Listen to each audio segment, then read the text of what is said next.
بسم الله الرحمن الرحيم.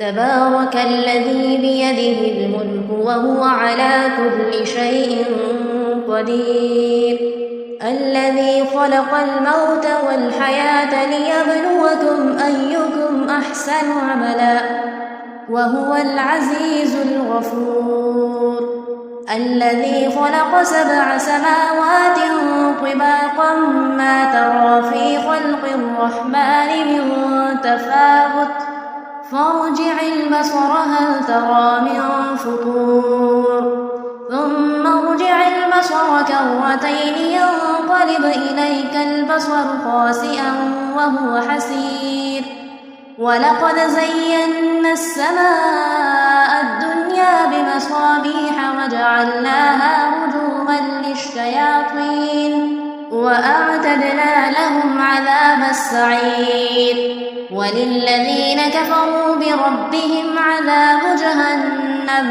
وبئس المصير. إذا ألقوا فيها سمعوا لها شهيقا وهي تفور تكاد تميز من الغيظ كلما ألقي فيها فوج سألهم خزنتها ألم يأتكم نذير، قالوا بلى قد جاءنا نذير فكذبنا وقلنا ما نزل الله من شيء إن أنتم إلا في ضلال كبير، وقالوا لو كنا نسمع أو نعقل ما كنا في أصحاب السعير، فاعترفوا بذنبهم فسحقا لأصحاب السعير.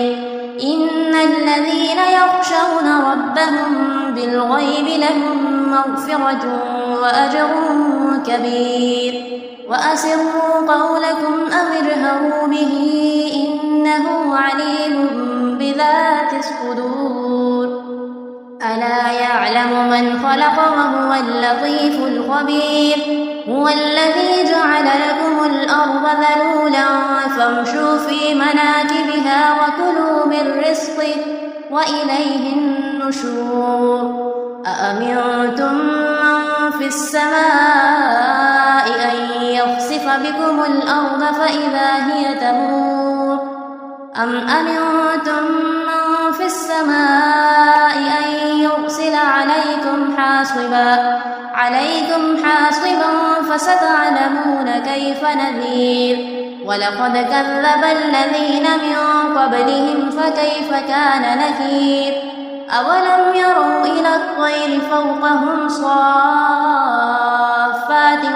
ويقبضن ما يمسكهن إلا الرحمن إنه بكل شيء بصير.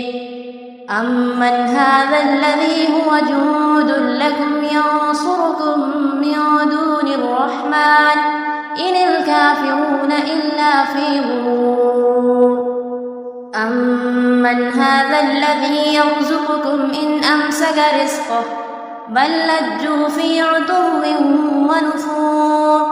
أفمن يمشي مكبا على وجهه أهدى أمن يمشي سويا على صراط مستقيم. قل هو الذي أنشأكم وجعل لكم السمع والأبصار والأفئدة قليلا ما تشكرون. قل هو الذي ذرأكم في الأرض وإليه تحشرون. ويقولون متى هذا الوعد إن كنتم صادقين. قل إنما العلم عند الله وإنما أنا نذير مبين. فلما رأوه زلفة سيئت وجوه الذين كفروا وقيل هذا الذي كنتم به تدعون. قل أرأيتم إن أهلكني الله ومن معي أو رحمنا فمن يجير الكافرين من عذاب أليم. قل هو الرحمن فستعلمون من هو في ضلال مبين قل أرأيتم إن أصبح ماؤكم غورا فمن يأتيكم بماء